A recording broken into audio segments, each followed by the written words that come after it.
Assalamualaikum warahmatullahi taala wabarakatuh. Saya Wan Nusarfina binti Wan Muhammad Sabri bernombor matrik 2201330 dan pada hari ini saya akan membuat penerangan secara ringkas mengenai 4 topik iaitu motivasi, kreativiti, pengurusan berdarjah dan juga interaksi. Topik yang pertama iaitu motivasi. Apa itu motivasi?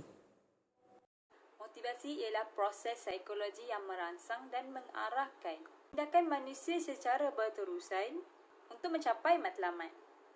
Motivasi juga ialah rangsangan untuk kejayaan seseorang ataupun rangsangan untuk mengelakkan diri daripada kegagalan. Terdapat dua jenis motivasi. Yang pertama ialah motivasi extrinsic yang diwujudkan daripada rangsangan luaran. Motivasi ini dirangsang dalam bentuk seperti pujian, ganjaran dan hadiah untuk mendorong murid belajar. Murid akan berusaha untuk mendapatkan ganjaran tersebut. Pujian diberikan oleh guru kepada seseorang murid adalah contoh kepada motivasi extrinsic. Motivasi intrinsik pula diwujudkan secara semula jadi daripada rangsangan dalaman di mana murid mengambil tindakan tanpa mengira ganjaran. Seperti contoh, murid berusaha untuk mendapatkan nombor 1 untuk kepuasan diri dan bukan untuk mendapatkan pujian daripada guru. Pendekatan memotivasikan murid. Yang pertama ialah penerangan yang jelas di mana guru perlu memastikan murid benar-benar memahami setiap tugasan yang diberikan. Seterusnya ialah ganjaran. Ganjaran boleh diberikan dalam bentuk pujian, hadiah dan penghargaan. Seterusnya mengambil berat. Murid akan lebih mesra dan rapat apabila guru memahami dan mengambil berat tentang diri dan masalah mereka. Dan yang terakhir, melibatkan murid dengan pelbagai aktiviti seperti penyelesaian masalah, menghasilkan projek dan aktiviti luar akan membuatkan murid berasa diri mereka penting dan diperlukan. Boleh dirumuskan motivasi mampu mengeratkan hubungan di antara guru dan murid dan juga motivasi juga mampu menaikkan semangat murid. Dengan pendekatan ini juga, guru akan lebih memahami setiap masalah dan tingkah laku murid-murid dan seterusnya berupaya untuk merancang kaedah dan teknik pembelajaran yang berkesan di dalam kelas. Topik yang kedua ialah kreativiti. Apa itu pemikiran? Pemikiran ialah proses membina ilmu dan kefahaman yang melibatkan aktiviti mental dalam otak manusia. Pemikiran kritis membawa maksud proses pemikiran yang bermula dengan proses menyoal kepada masalah bagi mendapatkan dan mempertingkatkan kefahaman. Pemikiran kritis melibatkan analisis iaitu penganalisa penyataan dengan berhati-hati, sintesis mengumpul bukti yang kukuh dan penilaian dengan membuat kesimpulan. Apa itu pemikiran kreatif? Kreatif juga ialah satu pemikiran yang berkeupayaan untuk memikirkan suatu perkara yang belum difikirkan oleh lagi oleh orang lain untuk menyelesaikan masalah. Apa pula yang dimaksudkan dengan pemikiran kreatif dan kritis? Pemikiran kreatif dan kritis mampu mendorong seorang pelajar untuk menguji kebenaran sesuatu perkara atau masalah agar tidak membentuk kesimpulan atau keputusan yang salah.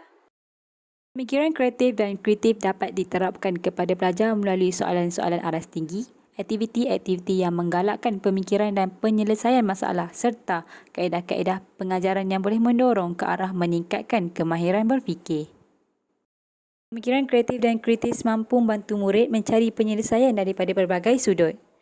Murid juga mampu mencari hujah untuk menyokong atau menentang sesuatu kenyataan dan melatih murid mengembangkan idea dengan cepat dan berkesan. Kesimpulan, guru memainkan peranan untuk mengasah murid berfikir secara kreatif dan kritis melalui penggunaan kaedah dan aktiviti yang berkesan. Pemikiran ini juga membantu murid dalam banyak perkara, seperti mengembangkan idea yang sedia ada serta mencari penyelesaian kepada permasalahan. Topik yang tiga iaitu pengurusan bilik darjah. Apa itu bilik darjah? Bilik darjah ialah satu ruang ataupun tempat di mana sebilangan murid dikawal oleh seorang guru dan dilengkapi dengan berbagai kelengkapan untuk belajar. Atau lebih tepatnya, bilik darjah ialah tempat di mana guru mengajar dan murid belajar. Pengurusan bilik darjah pula ialah satu proses untuk memastikan pelajaran bilik darjah dapat berjalan dengan lancar walaupun pada masa yang sama berlaku gangguan daripada tingkah laku murid. Corak pengurusan bilik darjah yang berkesan pertama bersifat multidimensi, menjalankan proses PDP dalam pelbagai subjek yang berbeza. Murid mempunyai perbezaan dari segi agama, bangsa, gaya hidup, pemikiran dan tingkah laku. Setiap murid mempunyai minat, potensi dan tahap kognitif yang berbeza. Dan ruang yang terbuka. Murid dan guru boleh menjalankan pelbagai aktiviti dan kaedah pengajaran dalam kelas. Ciri-ciri bilik darjah yang berkesan iaitu guru mempercayai semua murid boleh berjaya tanpa ada rasa prejudice dan sikap pilih kasih. Guru menunjukkan contoh teladan yang sopan kerana murid memerhatikan tingkah laku guru. Komunikasi yang berkesan di mana sisi PDP dapat disampaikan diterima dengan sempurna dan jelas, di mana murid memahami apa yang disampaikan oleh guru. Cara kesimpulan, guru mungkin menghadapi masalah untuk mengawal tingkah laku murid dalam kelas, namun pelbagai cara boleh dilakukan untuk memastikan kelas berada di bawah kawalan iaitu dengan membuat peraturan, mengawasi tingkah laku murid dan lain-lain. Guru perlu memastikan bilik darjah mempunyai persekiraan yang positif di mana murid boleh menjalani proses PDP dengan baik, tenang, harmoni dan menyeronokkan. Topik yang terakhir iaitu komunikasi ataupun interaksi.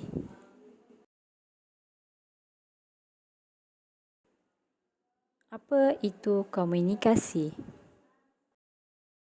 Komunikasi ialah proses untuk membentuk dan berkongsi makna, perasaan dan idea dalam ucapan dan interaksi dalam kumpulan.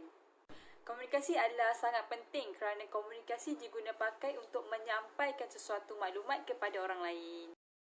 Komunikasi yang pertama iaitu lisan yang menggunakan bahasa yang mudah dan jelas. Penutur harus berada dalam keadaan yang tenang dan dengan nada yang sesuai. Bukan lisan pula ialah suatu bentuk komunikasi manusia yang paling asas, primitif dan memberi banyak mesej komunikasi. Contohnya bentuk atau simbol, isyarat, mimik muka, bahasa badan.